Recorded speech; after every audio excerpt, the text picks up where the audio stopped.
Regardez-moi les finitions. elle est en micromètre de travailler la prise Walter. Regardez-moi cette qualité, franchement. Hayabusa, Zitanos parce que j'aime vraiment la baie. On va les peser. Aujourd'hui, on va vous montrer sa paire de gants en édition limitée. Salut la team, j'espère que vous allez bien. Aujourd'hui, nouvelle vidéo. Donc je vais vous comparer les trois types de bandages qu'on peut trouver sur le marché.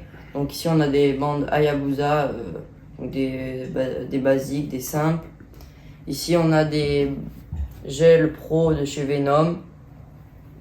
Et ici, on a les Bandax que je vous ai fait une vidéo il n'y a pas très longtemps. N'hésitez pas à aller la voir. Et aujourd'hui, je vais classer ces trois types de bandages. Donc aujourd'hui, on va les classer sur la rapidité pour les mettre, la protection, le confort et aussi le prix. Donc on va commencer par les bandes Hayabusa en première. Donc on va décaler un peu tout ça. Hop. Hop. Donc pour avoir une bonne épaisseur au niveau de mes quintaux, pour avoir une très bonne protection, vous allez voir ce que je fais ici. On plie comme ça et vous comptez 5 fois. 1,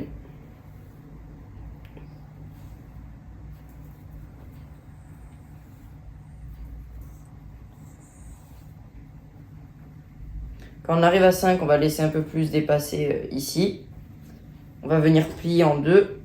On va venir attraper ce qu'on a laissé dépasser. On va faire la bande. Donc je vous avais fait une vidéo comment mettre des bandes comme des professionnels, donc avec l'épaisseur. Ici.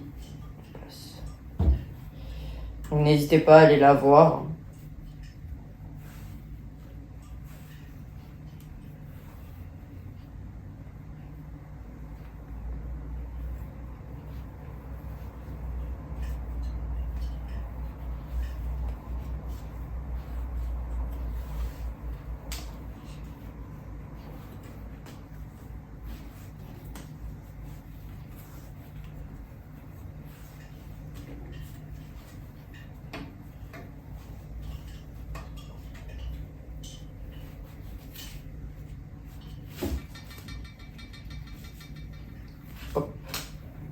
Voilà, donc j'ai pris à peu près 1 minute à la faire, donc c'est long par rapport aux mains, donc ça fait quand même 2 minutes si on fait les deux bandes. Mais après on peut quand même, c'est sur mesure, hein, on peut serrer un peu plus le poignet ou un peu moins, enfin, c'est en fonction de ses goûts et comment on se sent. Donc je finis de défaire la bande et après on va passer au gel pro de chez Venom. Donc les gels pro de chez Venom, alors c'est très bien.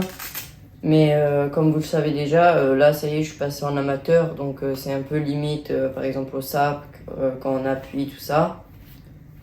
Après ça reste un très bon produit qu'on met très rapidement. Moi je le conseille aux boxeurs qui boxent à peu près 2 fois par semaine. Après le gel, franchement c'est le top. Après c'est un peu plus petit que l'épaisseur qu'on peut retrouver, qu'on fait chez les bandes. Donc là j'ai mis 20 secondes à peu près, 20-25 secondes. Donc c'est vraiment très rapide. Après comme je vous ai dit, je préfère quand même un peu l'épaisseur des bandes. On peut grossir quand même comparément au gel qui est un peu fin ici de chez Venom. Mais franchement c'est très rapide, on a une très bonne poigne. Vraiment le top. Et maintenant on va passer au Bandax Elite Plus.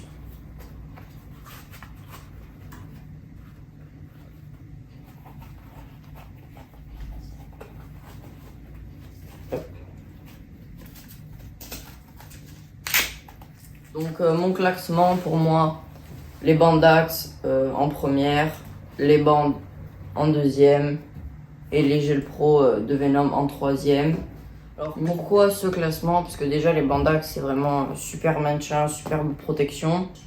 Après par rapport aux bandes, on peut jouer avec l'épaisseur et aussi le maintien, on peut serrer un peu plus fort selon les goûts, tout ça. Et après, vous voyez le résultat avec les gels. Alors, c'est très pratique, mais au bout d'un an, il va falloir les changer.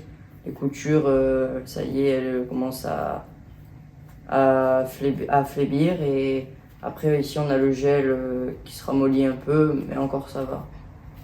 Donc j'espère que la vidéo vous aura plu. N'hésitez pas à liker, à commenter votre classement selon vous. Et n'hésitez pas à vous abonner. À la prochaine. Ciao!